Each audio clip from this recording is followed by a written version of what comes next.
Praise the Lord. ஆண்டவர் இரட்சகருமாகிய இயேசு கிறிஸ்துவின் நாமத்தினாலே உங்களை ஆசீர்வதிக்கிறேன். Cleansing through the blood of Jesus Christ. இதை குறித்து நாம் பார்த்து வருகிறோம். இந்த நாளிலும் எபிரேயர் 13:12 சொல்லுது, அந்தபடியே இயேசு தம்முடைய சொந்த இரத்தத்தினாலே ஜனங்களை பரிசுத்தம் செய்யும்படி நகரது வாசலுக்கு புறம்பாக பாடுபட்டார். ஹல்லேலூயா. பாருங்க, நம்ம பண்ண பாவம், நம்ம பண்ண அக்கிரமம், நம்ம பண்ண மீறுதல்கள், இதன் நிமித்தமா இயேசு அடிக்கப்பட்டார், நகரத்தின் புறம்பாக பாடுபட்டார். அவருடைய இரத்தம் நம்மை பரிசுத்தம் செய்திருக்கிறது. இன்றைக்கும் கூட நீங்க ஏதோ உங்ககிட்ட குறைகள், குற்றங்கள், பாவம் இருக்குன்னு நீங்க நினைப்பீங்கன்னா, இயேசு கிறிஸ்துவின் ரத்தத்தை எடுத்து உங்க சரீரத்தில் பூசிக்கோங்க. இயேசு கிறிஸ்துவின் ரத்தத்தினால உங்களை சுத்திகரிச்சு கொள்ளுங்க.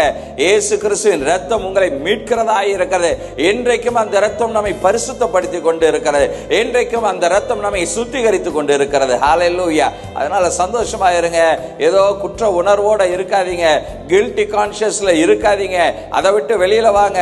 பிசாசனுடைய தந்திரமே உங்களை குற்ற உணர்விலே வைக்க வேண்டும் என்பதுதான். ஆனால் அப்படிப்பட்ட குற்ற உணர்விலிருந்தும் பாவத்திலிருந்தும் இயேசு கிறிஸ்துவின் ரத்தம் நம்மை நீங்களாக்கி மீட்டு இருக்கிறது. கண்களை மூடி ஜெபிக்கலாமா?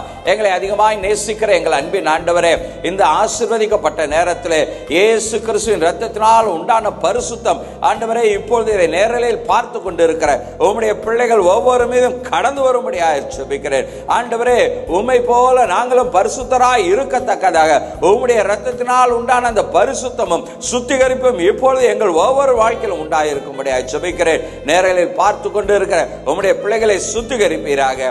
ஆண்டவரே, அவர்கள் சுத்திகரிக்கப்பட்ட ஒரு தேவ ஜனமாய் இருக்கும்படி நான் அவர்களை ஆசீர்வதிக்கிறேன், அவர்களுக்காய் ஜெபிக்கிறேன். கர்த்தர் நீர் ஆசீர்வதிப்பீராக.